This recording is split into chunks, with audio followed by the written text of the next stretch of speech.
কালকে যে শেখ হাসিনার ফাঁসির রায় হয়েছে এতে আমরা সবাই অত্যন্ত খুশি এবং এই রায়টা যদি কার্যকর করা হয় পুরো জনগণের সামনে তাহলে আমরা আরো বেশি খুশি হব। প্রত্যেক জনগণ যাতে দেখতে পারে যে তার ফাঁসির যে রায়টা হয়েছে এটা যেন কার্যকর হয়। হ্যালো দর্শক মন্ডলী, গতকালকে স্বৈরাচার শেখ হাসিনার ফাঁসির রায় হয়েছে। তো আমি এই কারণে জনগণের কিছু মতামত নেওয়ার জন্য চলে আসলাম। তো আপনার নাম কি? আমার নাম মোহাম্মদ সেলিম বাহাদুর। আপনার নাম মোহাম্মদ সেলিম বাহাদুর? জি। হ্যাঁ, তাহলে কালকে যে স্বৈরাচার শেখ হাসিনার ফাঁসির রায় হয়েছে, তো এই সম্পর্কে আপনি তো জানেন কম বেশি?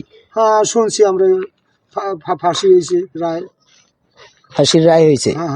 হ্যাঁ। তাহলে এই বিষয়ে আপনার কি মতামত? আমার মতামত এই 17-18 বছরের ভিতরে যে দুর্নীতি যে অবস্থা যা করাচ্ছে, এরকম ফেসিবাদ সরকার এই বাংলাদেশে যাতে জন্মগ্রহণ যাতে না হয়েছে, আমরা জনগণ যদি এই ফাঁসির রায় কার্যকলাপ যদি হয়ে থাকে তা আমরা অতিরিক্ত সবাই আমরা খুশি। জান এই 17-18 বছরের যে মানুষগুলোর হত্যা গুম করছে তার জন্য আমরা অত্যন্ত খুশি, জনগণ আমরা খুশি হব।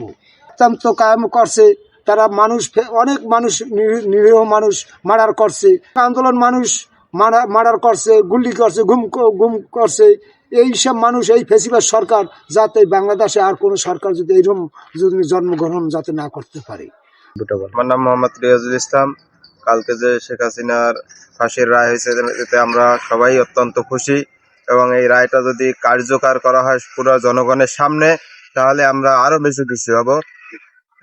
প্রত্যেক জনগণ যাতে দেখতে পারে যে তার ফাঁসির যে রায়টা হয়েছে এটা যেন কার্যকর হয়।